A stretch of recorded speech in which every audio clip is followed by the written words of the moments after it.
उस दिन गांव के बाहर पीपल के पेड़ के नीचे एक अजीब सन्नाटा था। हवा चल रही थी लेकिन पत्तों की आवाज भी जैसे थम गई हो, क्योंकि वहां एक आदमी बैठा था जिसकी आंखों में डर नहीं बल्कि अजीब सी शांति थी। वह अपने जीवन का आखिरी फैसला कर चुका था। उसने तय कर लिया था कि आज के बाद कुछ नहीं बचेगा, ना दर्द, न अपमान, न हार और न ही उम्मीद। उसने दुनिया से मुंह मोड़ लिया था। लोग दूर खड़े थे, कोई पास आने की हिम्मत नहीं कर रहा था। सबको लग रहा था कि अब जो होने वाला है उसे रोका नहीं जा सकता। तभी पीछे से किसी के कदमों की आवाज आई। कोई दौड़ा नहीं, कोई चिल्लाया नहीं, बस धीरे धीरे पास आया और बिना कुछ पूछे उस आदमी के सामने बैठ गया। उस व्यक्ति ने सिर उठाकर देखा और पहली बार उसकी आंखों में झुंझलाहट आई। उसने कहा, अगर तुम मुझे रोकने आए हो तो लौट जाओ, मैंने सब सोच लिया है।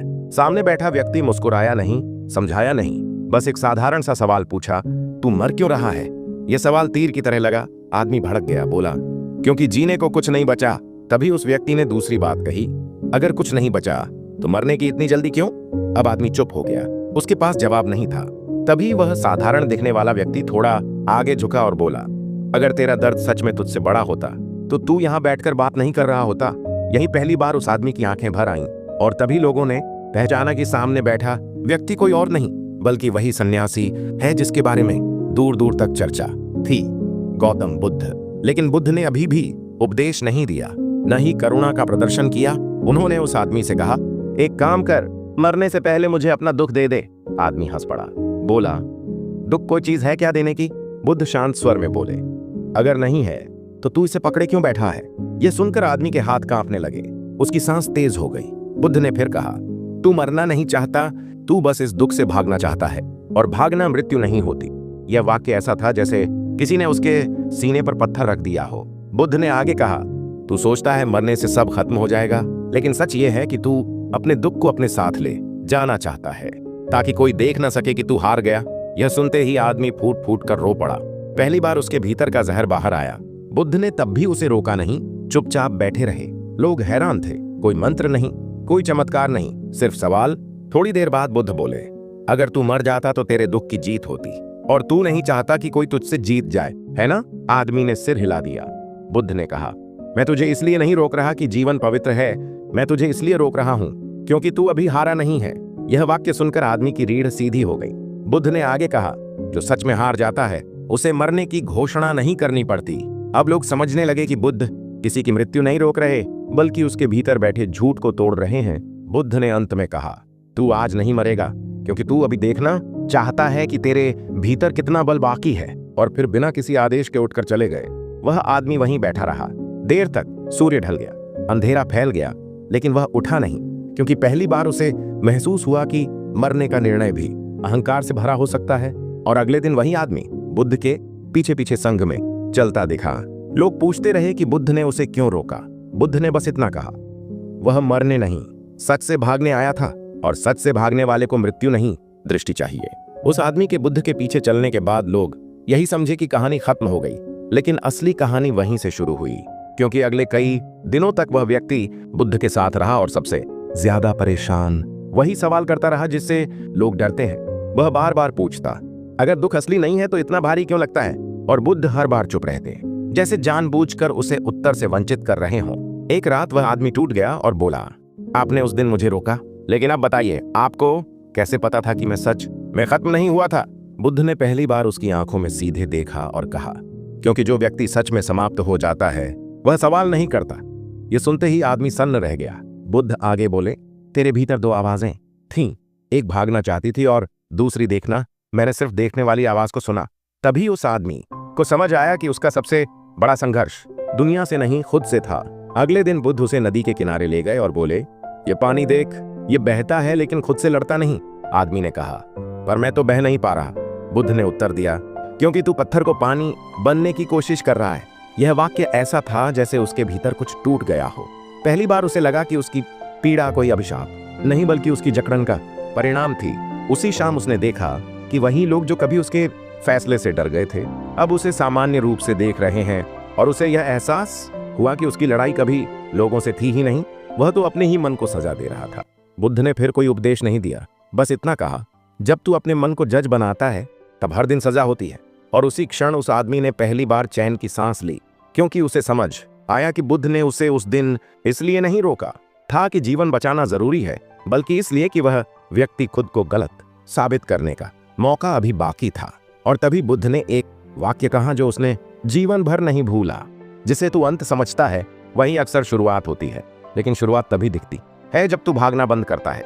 और उस रात वह आदमी देर तक जागता रहा, पहली बार डर के कारण नहीं, बल्कि इसलिए कि उसके भीतर वर्षों बाद शांति उतर रही थी। और यही वह क्षण था जब उसकी कहानी सिर्फ उसकी नहीं रही, वह उन सबकी कहानी बन गई जो बाहर से शांत और भीतर से थके हुए हैं। उस रात के बाद वह आदमी बदल तो रहा था, लेकिन पूरी तरह नहीं, क्योंकि कुछ सवाल ऐसे होते हैं जो शांत होने के बाद और ज्यादा तेज हो जाते हैं।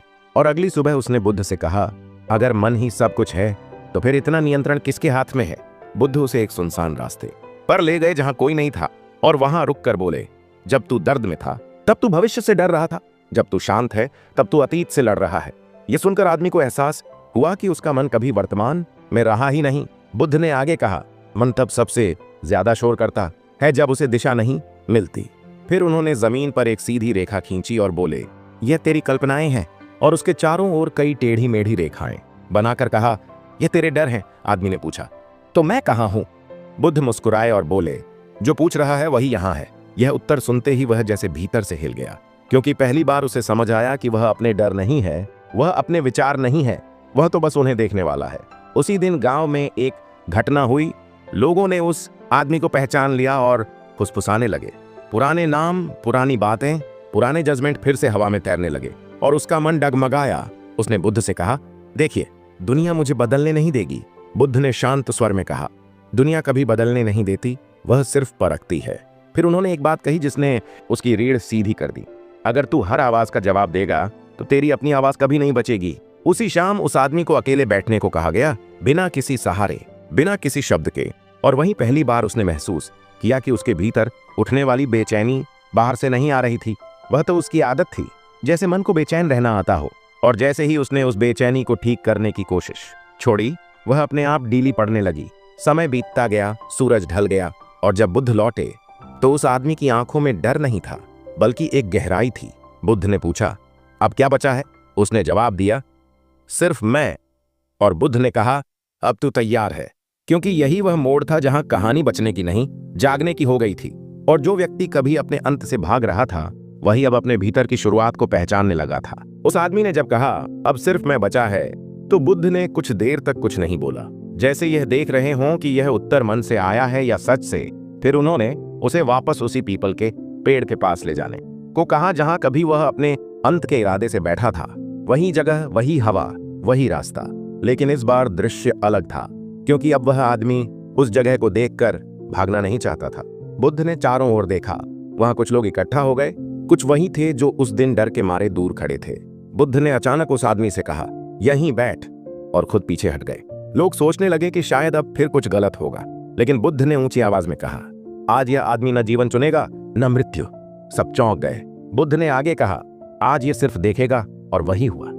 कुछ लोगों ने ताने मारे, कुछ ने पुरानी बातें याद दिलाईं, कुछ ने फुसफुसाकर कहा कि यह वही है जो टूट गया था। उस आदमी के भीतर लहरें उठीं, पर पहली बार उसने उन्हें रोका नहीं, सुधारा नहीं, बस देखा। और उसी देखने में वह लहरें शांत हो गईं। तभी बुद्ध ने कहा, जिस दिन तुम्हें खुद को साबित करना बंद करना पड़ जाए, उसी दिन मृत्यु भी तुम्हें साबित नहीं कर पाती। और उस क्षण उस आदमी ने समझ लिया कि बुद्ध ने उसे उस दिन इसलिए नहीं रोका था कि उसका जीवन बच जाए, बल्कि इसलिए कि वह झूठे अंत से बच जाए। क्योंकि जो व्यक्ति खुद को समाप्त मान लेता है, वही असल में बंधन में होता है। अब वहां कोई चमत्कार नहीं हुआ, कोई प्रकाश नहीं उतरा, कोई घोषणा नहीं हुई, बस एक साधारण सा आदमी खड़ा हुआ, सिर झुकाया और पहली बार बिना डर के भीड़ के बीच से गुजरा। और बुद्ध ने बहुत धीमे से कहा, मृत्यु तब हारती है जब तुम उससे पहले मरना बंद कर देते हो। यही वह अंतिम वाक्य था, और शायद सबसे कठिन भी, क्योंकि इसे समझने के लिए सुनना नहीं, जीना पड़ता है। और दोस्तों, अगर यह कहानी सुनते हुए आपको किसी पल लगा हो कि यह तो मेरी ही लड़ाई है, तो इस वीडियो को यहीं मत छोड़िए, इसे लाइक कीजिए ताकि यह बात और लोगों तक पहुंचे।